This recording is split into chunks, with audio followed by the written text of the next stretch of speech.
Recording is on.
¿Qué tal? Muy buenas noches. No sé si me escuchan por aquí.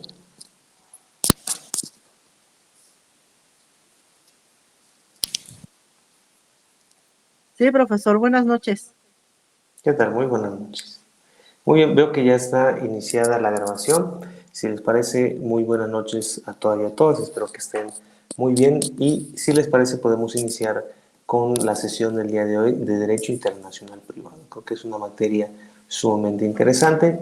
Y si me lo permiten, me gustaría compartirles unas pequeñas diapositivas que nos van a servir como marco para ir planteando todas las cuestiones que veremos a lo largo de la sesión del día de hoy. Creo que ya se pueden ver. No sé si me pueden confirmar, les agradecería muchísimo. Sí se ven bien, profesor.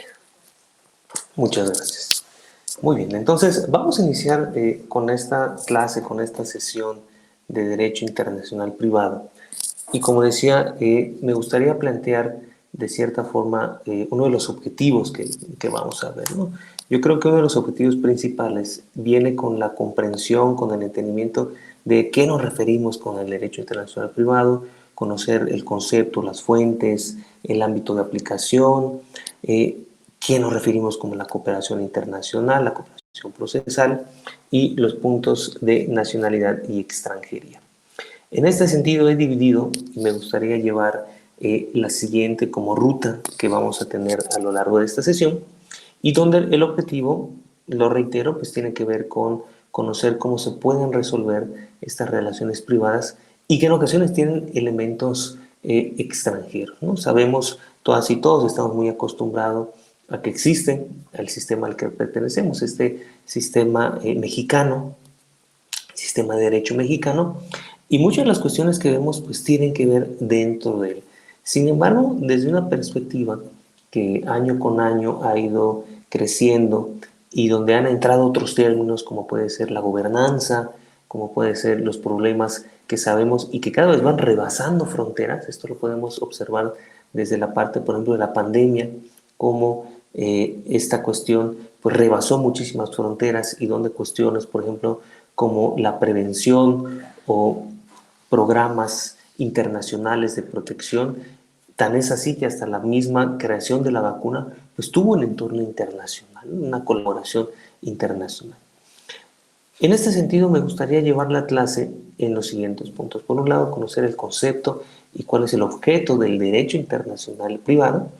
Por otro lado, saber cuáles son las fuentes, cuál es la estructura que tiene, a conocer a qué nos referimos con un conflicto de leyes y la parte de la jurisdicción, creo es sumamente interesante y que en los últimos años, sobre todo con la llegada de los desarrollos tecnológicos que aplican en todas las áreas de derecho, actualmente se habla hasta del término de transjurisdiccionalidad, ¿no? Esta cuestión que rebasa la jurisdicción y que nos lleva a nuevos planteamientos, ¿no? Y que esto aplica en diferentes áreas del derecho, como el derecho mercantil, por ejemplo, como el mismo derecho internacional privado que veremos al día de hoy y muchas otras cuestiones.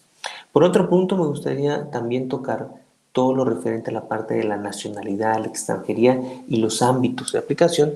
Y finalmente cerrar con algunos casos, pudiésemos decir, que nos den un poco más de luz o un poco más de conocimiento para lo que estamos abordando. Entonces, si les parece, vamos a iniciar, como ya puesta una vez la parte de nuestro objetivo, y podemos definir el derecho internacional privado como este conjunto de normas y principios que van regulando situaciones jurídicas, cualquier situación, pero que tienen un elemento esencial que son privadas y que al ser privadas tienen además un elemento que es sumamente relevante, que es un elemento extranjero. La palabra extranjero, como podemos observar, es lo que hace la diferencia y es lo que nos podría dar la distinción del derecho civil. En el derecho civil sabemos que se resuelven situaciones jurídicas privadas también, pero no hablamos en estricto sentido o pudiese entrar la parte del elemento extranjero. Y esto es muy importante porque referido de este derecho no lo sustituye, o sea, no sustituye al derecho civil o al derecho mercantil, sino que nos va indicando, nos va dando pauta o nos dará luz sobre qué ordenamiento vamos a resolver y en qué momento. Esto lo iremos viendo a lo largo de la sesión del día de hoy. Y me gustaría también cerrar sobre todo con este punto que es sumamente importante. Por otro lado, también se determina la competencia judicial internacional. Esto se va estableciendo mediante el derecho internacional privado. Se facilita de cierta forma la cooperación procesal y el reconocimiento de decisiones extranjeras que son aterrizadas o que son establecidas en otros sistemas jurídicos, y también puede incluir algún punto evidentemente de nacionalidad, de condición jurídica de las personas. Un ejemplo muy sencillo son aquellos contratos firmados en México, ejecutados en Canadá y que en ocasiones puede partir de una domiciliación en España. Otro ejemplo también muy sencillo son aquellas cuestiones que nos da también la parte tecnológica, como decía en un inicio, y cómo hace años atrás jamás pensamos o jamás pudimos imaginar hacer compras hasta en otro país, como es el caso de China, por ejemplo, o como es el caso de Japón, o como es el caso, no sé, en Estados Unidos o en mucho otro lugar. Para hacer estas compras pues era sumamente difícil y únicamente las personas que vivían o en frontera o viajaban mucho pues podían hacer esta cuestión. Actualmente todo esto cambió debido a la arquitectura o cómo está establecido Internet, el entorno digital específicamente, y cómo el comercio electrónico ha evolucionado, donde las fronteras cada vez se hacen menos y se facilita mucho esta cuestión. En este sentido, esta facilitación que nos da el desarrollo tecnológico y la posibilidad va estableciendo también, en esencia, algunos parámetros y que el derecho internacional privado es el encargado, de cierta forma, de resolver, podríamos decir. Entonces, estos serían los elementos o el concepto que me gustaría ir trabajando a lo largo de la sesión del día de hoy. Cuando hablamos de un punto muy importante, es decir, bueno, antes de entrar a la parte, ¿a qué nos referimos con la cuestión privada? ¿No? Como decíamos, hay un criterio de distinción ahí con el derecho civil, sobre todo cuando hablamos de cuestiones extranjeras. Pero cuando hablamos ya regresando a la cuestión privada, aquí nos referimos a normalmente cuestiones como contratos, como matrimonio, como divorcio, como sucesiones, como bienes, la responsabilidad civil que ustedes conocen, contratal, extracontractual, el reconocimiento también de sentencias extranjeras, ¿no? Y esto es lo que nos va dando este elemento sobre todo de privado y también el elemento de extranjero, la internacionalidad del mismo. Entonces, creo que por eso es sumamente importante. En este sentido, vemos cómo un caso se vuelve internacional cuando dos o más ordenamientos entran de cierta manera en conflicto o conviven al mismo tiempo. Tienen que ser dos o más, porque si fuese uno, pues estaríamos hablando de un derecho local o del derecho privado. Y en esto entran elementos, por ejemplo, como la persona, donde puede abarcar la parte de la nacionalidad, la parte del domicilio, lo que se refiere a la residencia de la misma. Por ejemplo, una persona mexicana que vive en Alemania, que de cierta manera quiere divorciarse de una persona argentina con otra nacionalidad y con una residencia, por ejemplo, en México. Aquí encontramos evidentemente diferentes elementos que nos dan extranjeros, como es lo que decíamos, la nacionalidad, la residencia y el lugar de celebración del mismo matrimonio. Otro elemento también puede ser el acto. Esto se refiere a dónde se celebra, cuál es la ejecución, el lugar de la ejecución y el lugar donde va a tener efectos.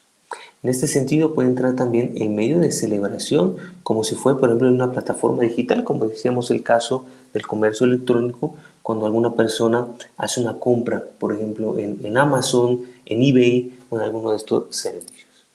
Otro elemento también que entra en juego es la parte del bien.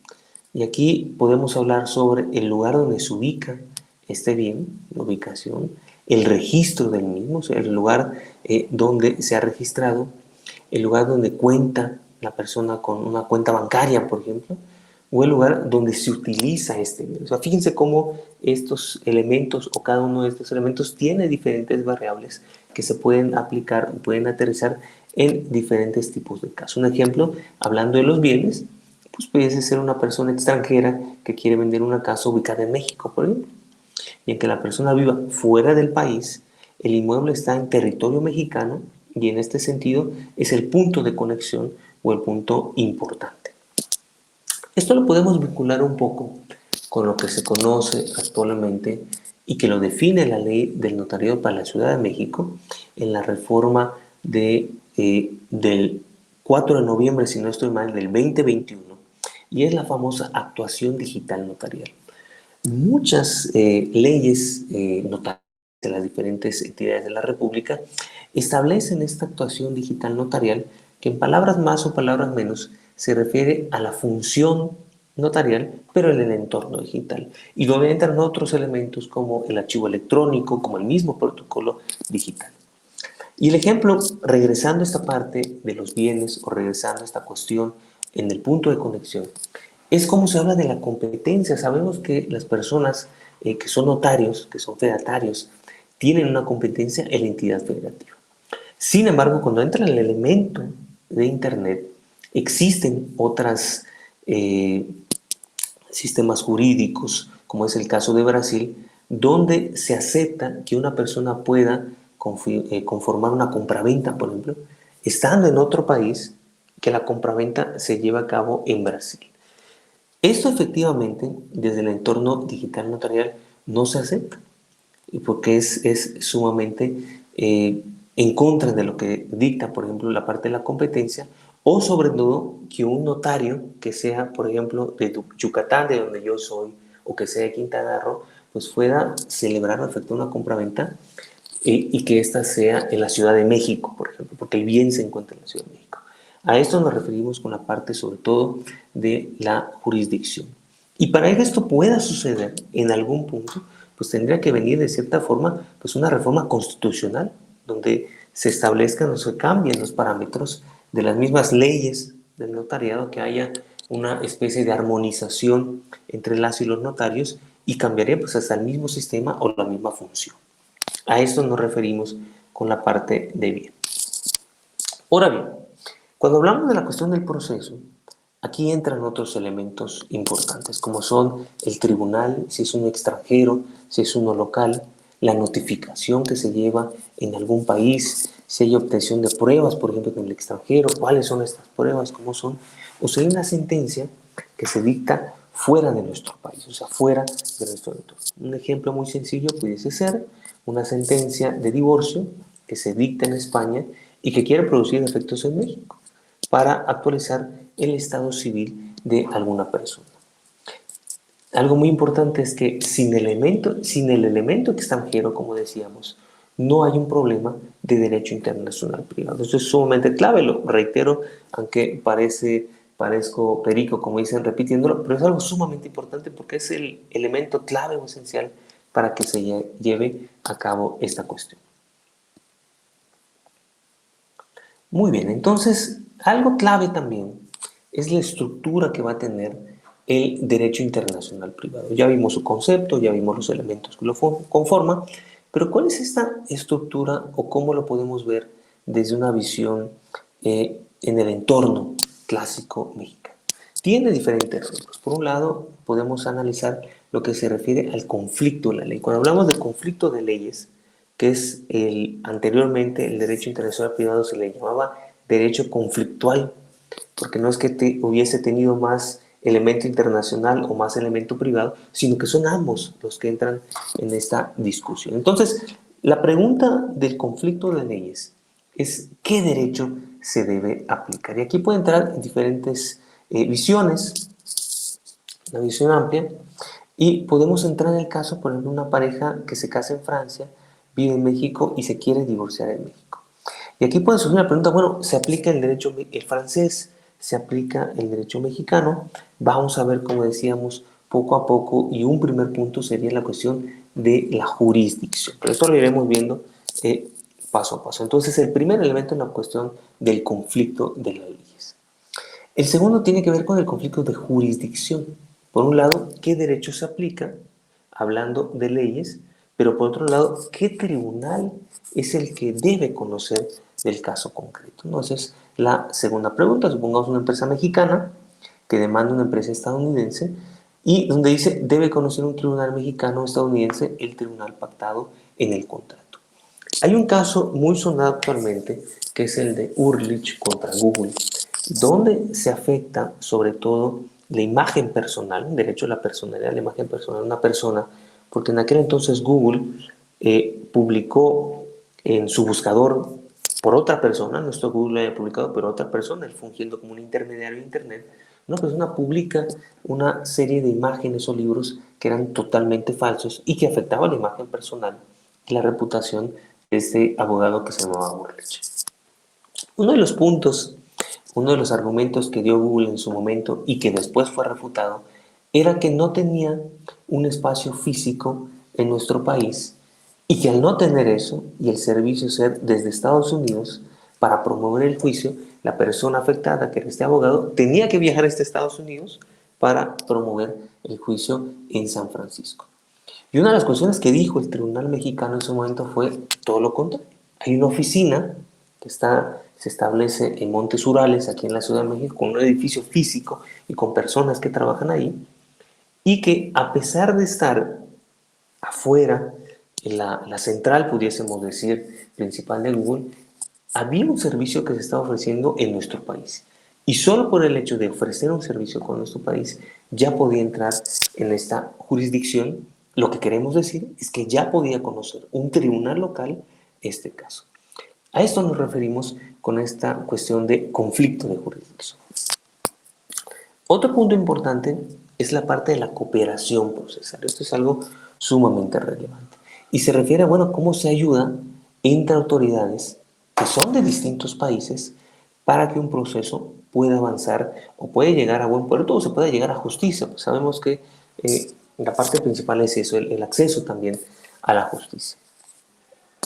Aquí podemos imaginar un juez mexicano que necesita notificar a una persona que vive en Italia. Puede hacerlo mediante la famosísima carta rogatoria u otro mecanismo de cooperación internacional que se establezca. ¿Dónde vemos esta parte de la cooperación internacional? Bueno, pues en aquellos problemas, como decíamos en un inicio, que rebasan las mismas fronteras. Problemas como vimos en la pandemia, problemas en juicios también que se llevan a cabo. Muchas de estas cosas requieren una cooperación internacional. Les voy a dar un ejemplo muy sencillo y que sobre todo tiene que ver con la parte del derecho internacional, pero no privado, pero sí la parte penal, los ciberdelitos. La persona lo está cometiendo desde Ecuador, le roba dinero a una persona mexicana radicada en nuestro país, pero esta persona que le roba el dinero tiene un servicio o da otro ubicado en otro país, que fue el mecanismo en el cual robó. Es algo, como decíamos, sumamente complejo y por eso la parte de la cooperación es clave, sobre todo en estas circunstancias. Esto lo iremos viendo, como decimos, poco a poco, hasta presentar al final pues una pequeña guía en cómo ve el derecho internacional privado a la luz del sistema mexicano, que eso será lo más interesante, pero vamos paso a paso, como decimos. Otro punto importante es la cuestión de la nacionalidad. Y esta estudia el vínculo jurídico y político entre una persona y un Estado.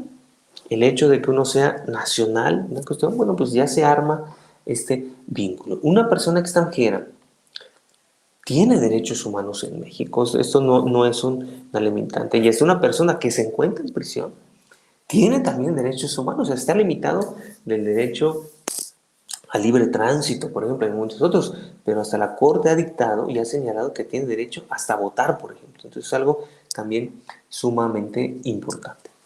Y otro punto, el que decíamos, el clave o el relevante, pues es la parte de la extranjería, el elemento de extranjería. Y este estudia aquellos derechos o aquellas obligaciones y límites que las personas extranjeras tienen dentro del Estado. Como decíamos, los derechos humanos que pueda tener, los beneficios donde pueda trabajar y todo ello.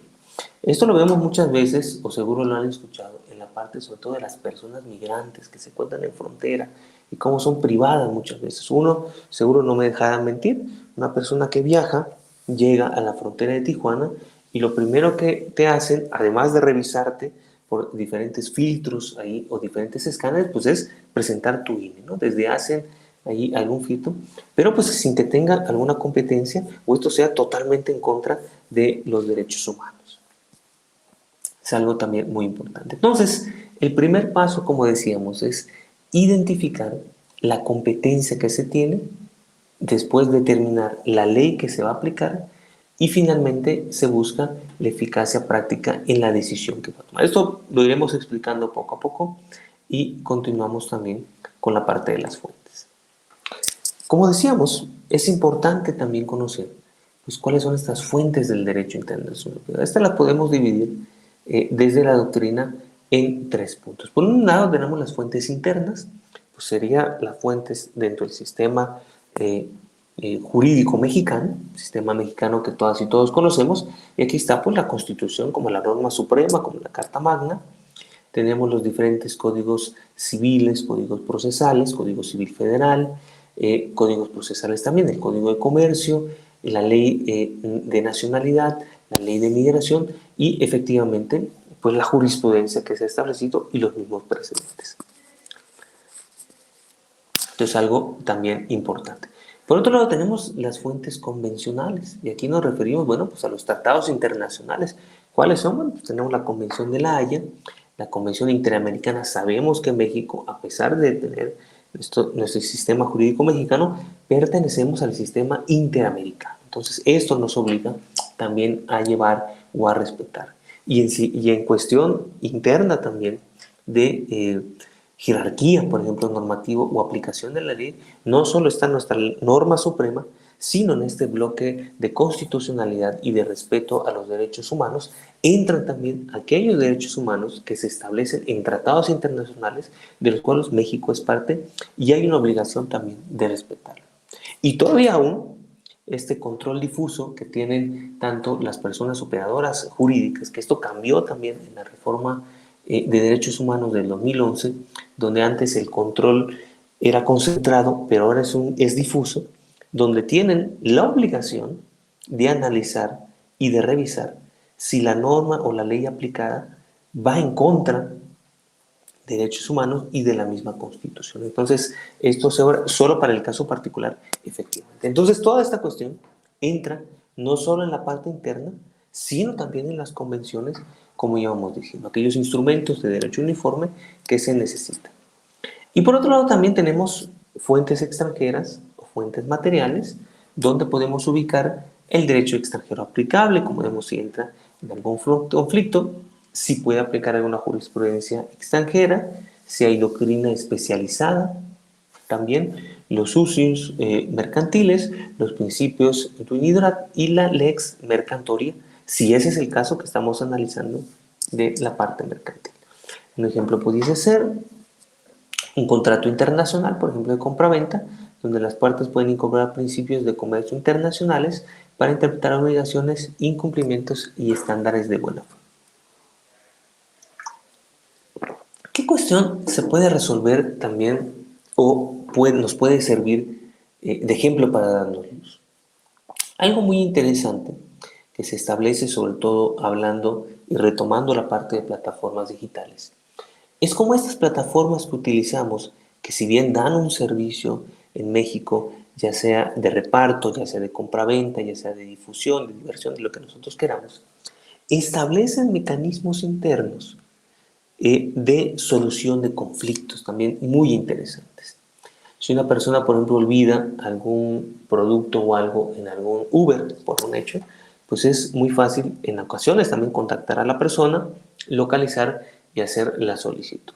Y si una persona pide algo, por ejemplo, en estos servicios de reparto que tenemos, como es el caso de Didi, como es el caso de Rappi, como es el caso mismo de Uber Eats, pues hay un mecanismo donde si el producto no llegó a tiempo, si el producto no solucionó o si llegó incompleto, donde rápidamente nos hacen una devolución, por ejemplo, del mismo y en ocasiones nos ofrecen una solución sumamente rápida. Entonces, estos sistemas o estos principios que se utilizan en la misma lex mercantoria, cuando hacemos una compra, por ejemplo, en Amazon y el producto nunca llegó o el producto llegó mal o se requiere hacer una devolución, esto también se ha vuelto sumamente rápido. Algo importante y clave establecerlo es que si bien la fuente formal, y cuando hablamos de formal puede ser tanto la parte interna como convencional, obliga jurídicamente, o sea, es vinculante, pudiésemos decir. La fuente material únicamente orienta, explica o nos puede dar herramientas para interpretar la problemática que estamos llevando. Entonces creo que es esto algo también sumamente importante y sumamente clave tenerlo en consideración. Dentro de los antecedentes, y esto lo vemos como una parte igual de la historia, o como decíamos, de la misma evolución del derecho internacional privado. Iniciamos mencionando que no tiene ni más privado ni más internacional, sino que antes se le llamaba el derecho conflictual por la resolución de estos conflictos. Vemos cómo ha evolucionado y esto va respondiendo, pudiésemos decir, a cierta época, a cierto territorio, a ciertas personas o a la misma soberanía en la cual se va estableciendo. Podemos ver en la Edad Media que existió o teníamos presente, pues efectivamente una tensión entre territorialismo y personalismo, ¿no? Se podía estar sujeto, por ejemplo, a normas distintas según el origen, según la comunidad y según el territorio en el cual se encontraba la persona. No existían todas estas cuestiones. Años más adelante, con los estatutarios italianos, pues pudimos ver una forma en la cual las normas se iban clasificando según su naturaleza, ¿no? Aquí entramos en la parte de estatutos personales, estatutos reales, estatutos mixtos, y en ese entonces, en este sentido, la capacidad de una persona podía relacionarse con el estatuto que tenía, mientras que los bienes inmuebles se vinculaban en el lugar donde estaban ubicados, ¿no? Esto era como se encontraba. Años más adelante vemos también en la escuela francesa como, si bien por un lado continúa la parte del territorio, sigue en pie la cuestión de ahora sí una autonomía incipiente, ¿no? Esto también va dando un cambio y una pauta en la forma en la cual ve y va evolucionando el derecho internacional privado. Posteriormente, en la escuela holandesa se desarrolla la idea de los comitas, es decir, de esta cortesía o diferencia entre los estados. Y aquí un estado pues podía reconocer efectos a una ley extranjera, no porque estuviese obligado en un sentido estricto, porque sabemos que hay una soberanía, sino por razones también que tenían más que ver con la conveniencia o con la reciprocidad también entre ellos. Finalmente, quien vino a establecer la pauta es el famoso Savigny, donde propone o buscó en aquel entonces la sede natural de la relación jurídica, ¿no? En un contrato nos decía, bueno, pues no se trata únicamente de preguntar dónde se firmó, sino ver cuál es el centro de la problemática, de la relación, dónde se ejecuta, dónde están las partes, qué efecto se produce y cuál es la conexión más razonable que nos pueda servir o que pudiese servir para relacionar o para solventar esta situación. Entonces, esto lo vemos desde aquella escuela de Savigny. En este sentido, podemos resumir o podemos señalar que la evolución del derecho internacional muestra el paso de criterios que se van estableciendo de una forma rígida, pudiésemos decir, donde se van conociendo aquellos puntos de conexión, aquellos elementos que vimos en un inicio y que estos poco a poco van dando una pauta sobre buscar la sede natural, la relación de elegir, el tribunal adecuado y la ley también que debe llevarse a cabo. Entonces, por eso les digo que esto es sumamente importante.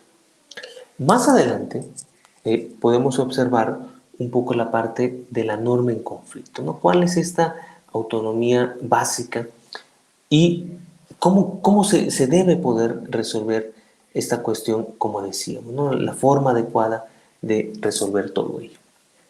Esto podemos poner una pauta y ponemos en esta gráfica cómo existe, por ejemplo, un supuesto o una institución, hay un punto de conexión, como decíamos, específicamente, y aquí es donde vemos o donde podemos elegir el derecho aplicable, por ejemplo.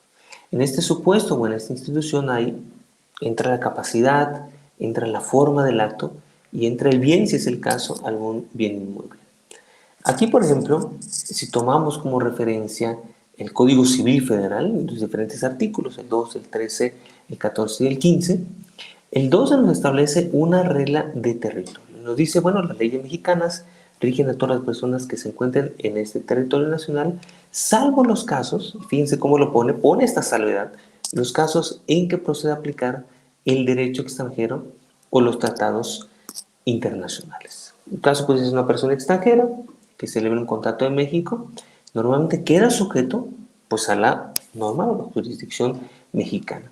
Salvo que hay una razón, por ejemplo, para validar la aplicación de otra ley que pudiese ser desde la parte extranjera. Otro punto importante es la cuestión del derecho aplicable. Y esta contiene las reglas para determinar el derecho que se va a aplicar en situaciones como jurídicas válidamente creadas, estado y capacidad que tienen las personas, los mismos bienes, la forma del acto jurídico y los efectos que tenga este mismo acto jurídico. Aquí encontramos, por ejemplo, un contrato, que se celebró y que es totalmente válido en otro país y que puede reconocerse su validez en México siempre y cuando no contradiga el orden público. Esto lo establece el artículo 13 del Código Civil también federal.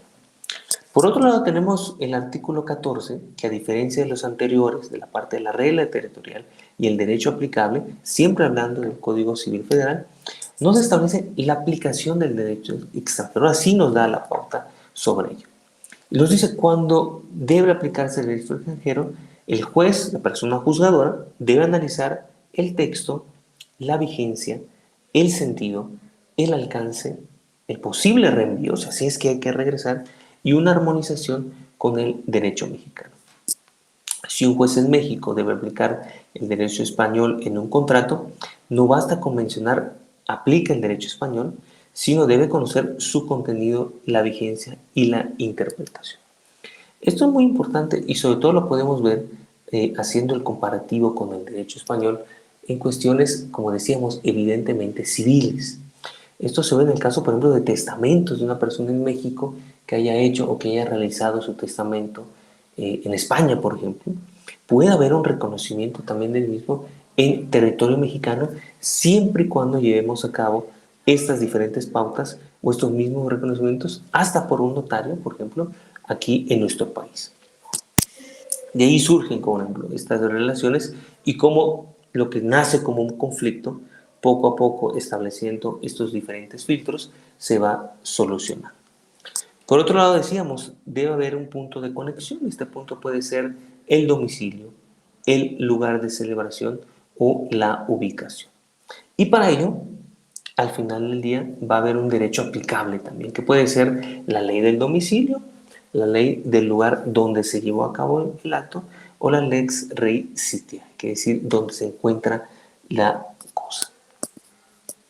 Entonces, podemos ver que los puntos de conexiones frecuentes pueden ser el domicilio, la nacionalidad, el lugar de celebración, el lugar de ejecución, ubicación de bien o la misma residencia habitual. Como decíamos y empezamos antes, para el conflicto de leyes existen estas reglas generales. Ya habíamos mencionado la regla de territorio, la regla que determina el derecho aplicable, todo del Código Civil Federal, la regla de cómo aplicar el derecho extranjero y nos faltaba la regla de los límites. Está sumamente importante. Esta nos habla, pues, de evitar hacer el famoso fraude a la ley o que hay una contradicción en el orden público. Por ejemplo, dos personas que cambian artificialmente el lugar de celebración de un contrato solo para evitar la norma mexicana obligatoria. Y esto puede ser, por ejemplo, que una norma extranjera permite una práctica discriminatoria que podría no aplicarse en nuestro país por ser contraria a principios constitucionales y derechos humanos. Entonces, esta parte de los límites es también sumamente importante. Vamos ahora, como decíamos, a establecer la ruta o el camino cuando encontramos algún tipo de conflicto. O sea, cómo se debe o cómo podemos resolver este conflicto, como dijimos en un inicio, a la luz del sistema jurídico mexicano. La primera parte es resolver el conflicto de jurisdicción, o sea, de qué norma es la que se debe aplicar. Y aquí este derecho nos establece o define la ley del foro Y por eso primero se va a resolver desde la parte mexicana, clama algún tipo de competencia con sus normas que decide el Estado para dotarlo como juez de la misma competencia. Es decir, es posible que se aplique la norma mexicana, tiene competencia el juez mexicano. Aquí puede ser la parte de la ley local, lo que diría respecto al sistema de resolver desde el mismo juzgador mexicano. Ese sería el primer punto de partida, ver si puede aplicar desde la jurisdicción de nuestro país. El segundo punto, si lo seguimos viendo a la luz, como decíamos, del derecho mexicano, es una vez que el juez ya clamó la competencia, dijo, bueno, pues yo puedo ser competente, se me da esta competencia, estamos hablando ya, lo trajimos a casa dentro del sistema jurídico mexicano. Y una vez dentro de nuestro sistema jurídico, vamos a hacer la actividad de comprender o atender el conflicto que nos está surgiendo. ¿Cuál es ese conflicto entre las normas?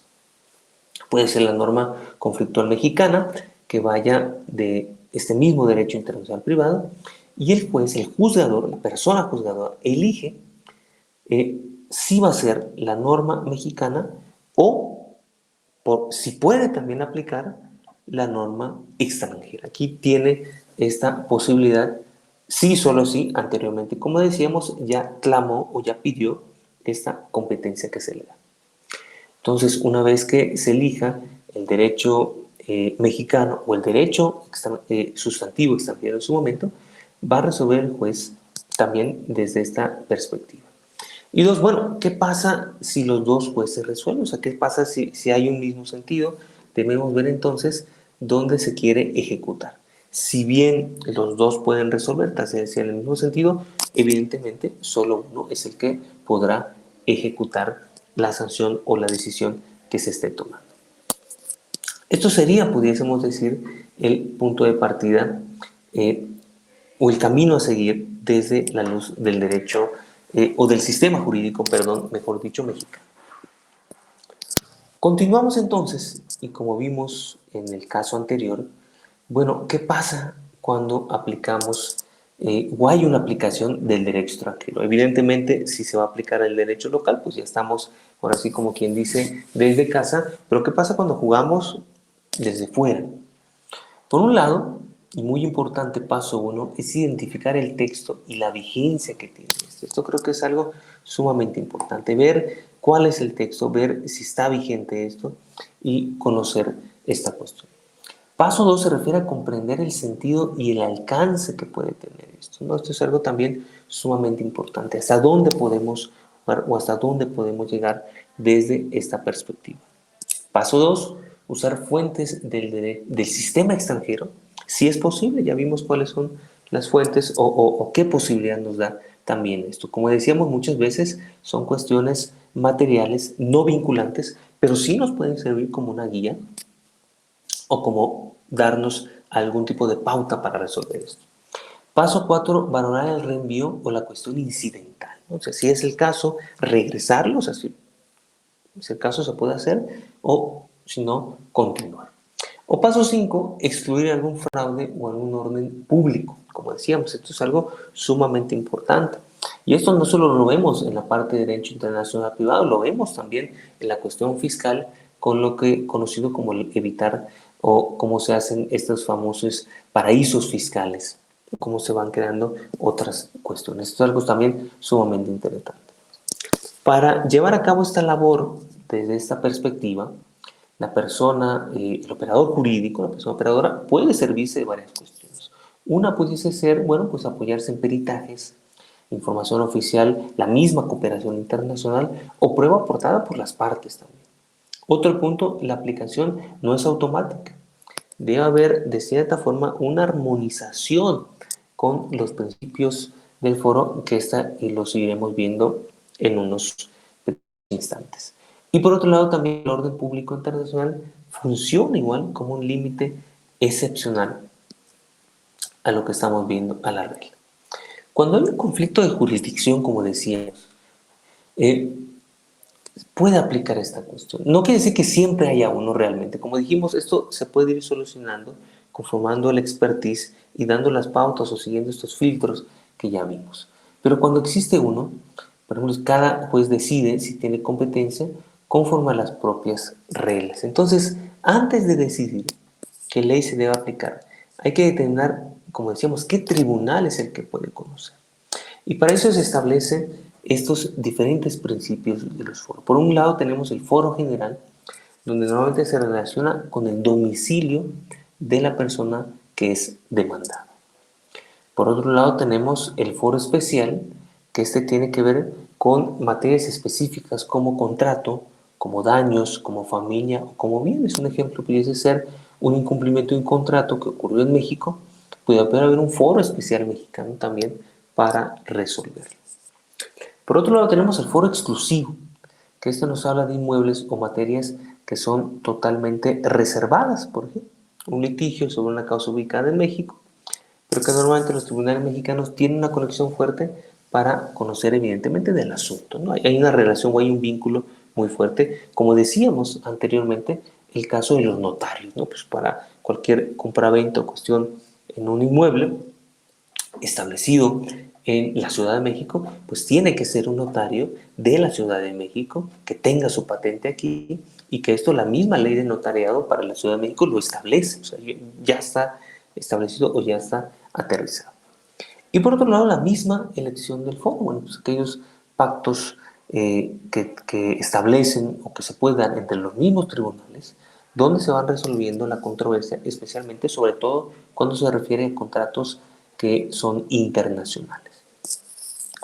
En esta cuestión puede existir también algunos riesgos, por ejemplo, donde la parte busque en el país que le resulte más conveniente, fíjense, estas cuestiones que decíamos, como los casos, igual, haciendo la analogía de estas islas fiscales, donde nos vamos estableciendo, pues ahora sí, a lo que más se acomode o tal vez a lo que más nos dé beneficio.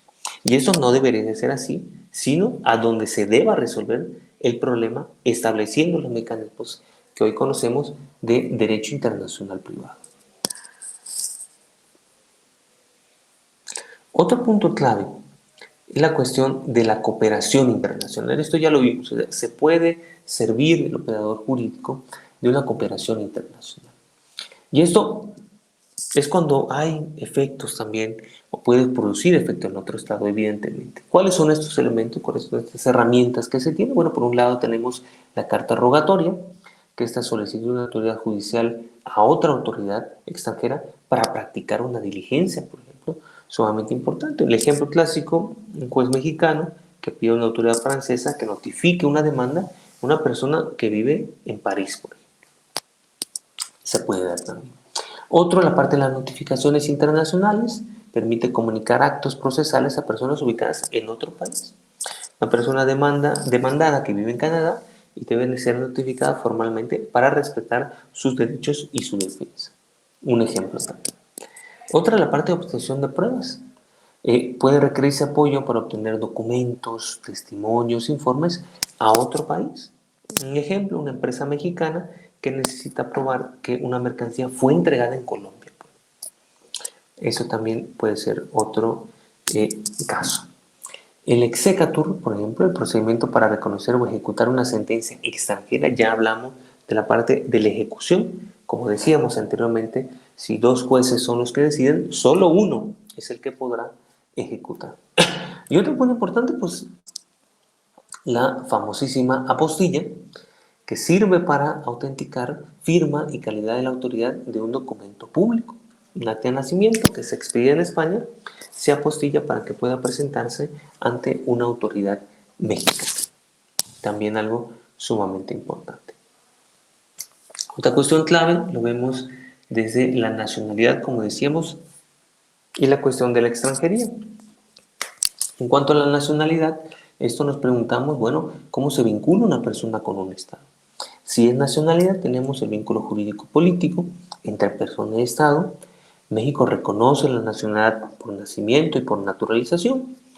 Hay criterios de ius soli y ius sanguinis, los criterios de famosos que conocemos, y como esto se ha establecido también mismo en esta reforma constitucional que tuvimos, donde las personas que tienen padre o madre mexicana y que nacieron en Estados Unidos son por consiguiente ya mexicanos.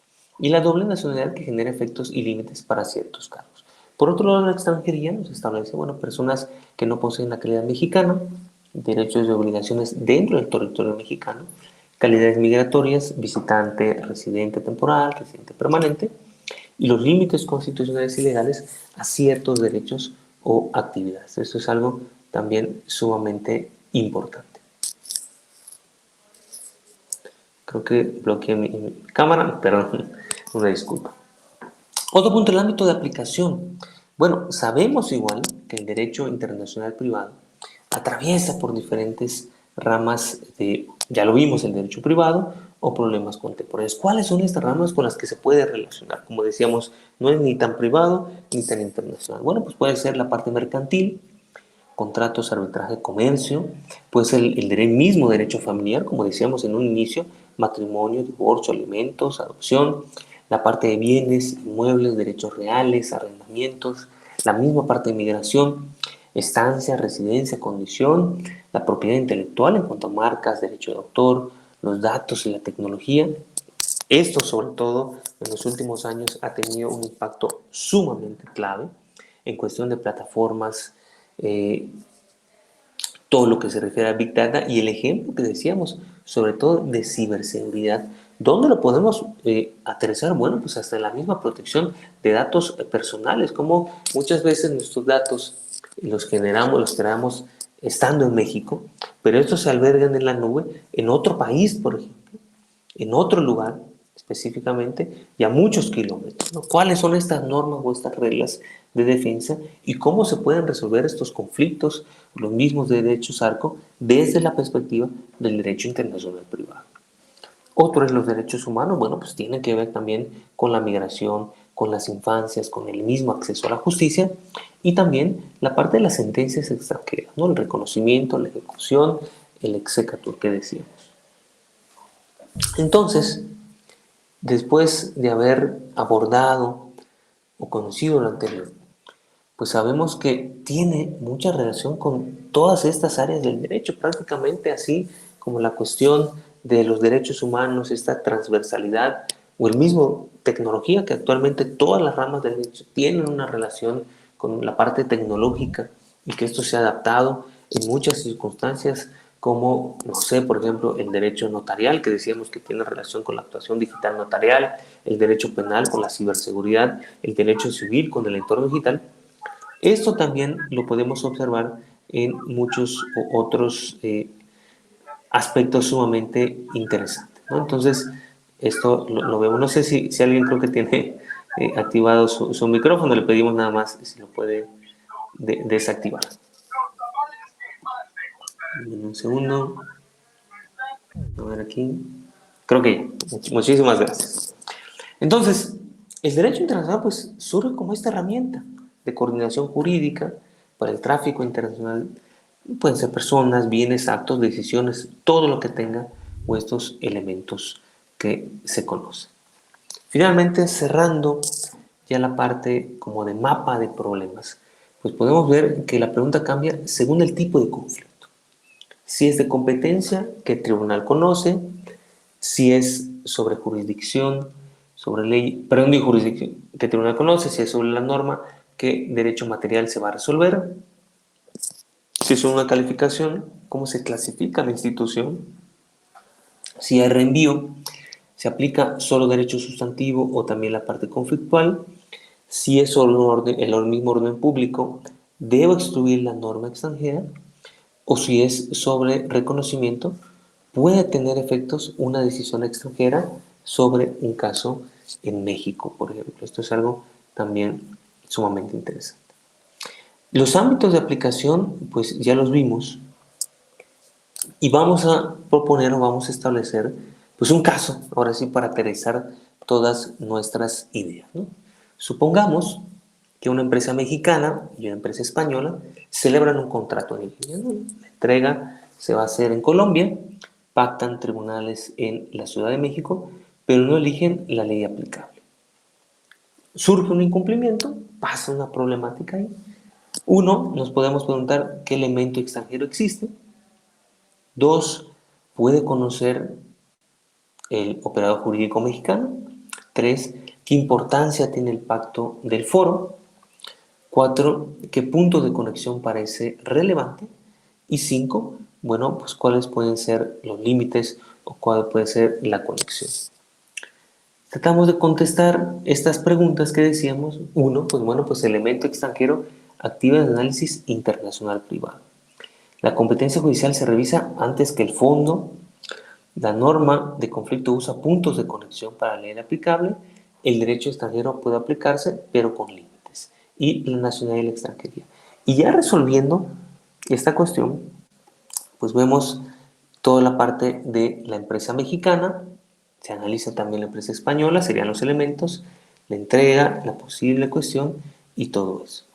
Entonces, evidentemente, sí, ¿qué elementos se observan? Pues todos estos que decíamos, si se pudiese hacer la resolución desde la parte mexicana, desde el operador jurídico mexicano, se debe resolver el incumplimiento, el conflicto está entre esta cuestión de jurisdicción y a pesar de que la entrega se haya hecho en Colombia, el pacto se pudo haber hecho en México y los tribunales mexicanos pueden resolver sobre esta problemática.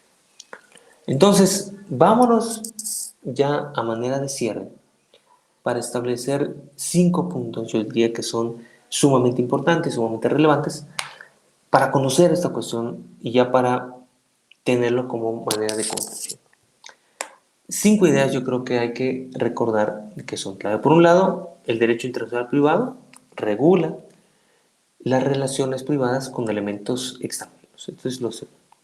Lo segundo, el elemento extranjero activa el análisis internacional privado. Como decíamos, si no hay un elemento extranjero, pues no estamos hablando de derecho internacional, sino es derecho privado.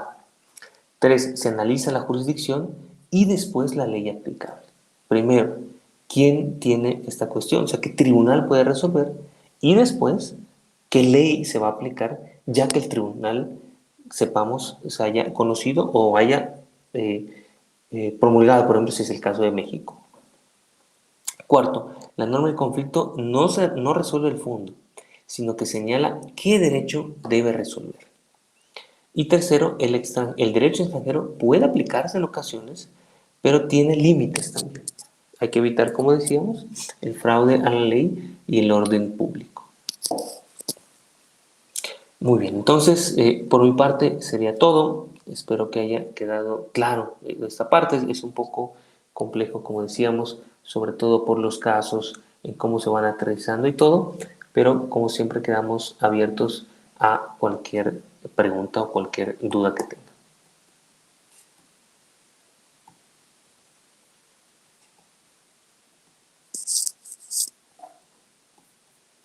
Estuvo muy bien explicado, profesor. Sí le agradecería si nos subiera la presentación al grupo, por favor. Sí, sí, por supuesto, yo les subo la presentación, si quieren les pongo la liga y se los comparto con todo gusto para que la puedan tener y les sirva igual como guía. O la Están grabación. sí, sí, también la parte de la grabación, efectivamente igual. Y también hay algunas lecturas ahí que yo creo que son, hay una lectura que es como un glosario que nos sirve mucho, sobre todo para los conceptos, los diferentes conceptos que se van estableciendo, pero con todo gusto les comparto la información. Muchas De gracias. todas, de todas formas, recordarles siempre, ¿no? Cualquier duda, cualquier pregunta, están todos los medios de comunicación, el correo, el chat, donde ustedes decidan, con todo gusto trataré de estar al pendiente tanto para calificar como llevar poco a poco esta parte del curso. Les agradezco igual mucho por su tiempo, por el interés también sobre esta materia y quedo al pendiente de cualquier cuestión. Muchas gracias a todas y a todos. Un gusto siempre. Gracias, buenas noches. Buenas noches.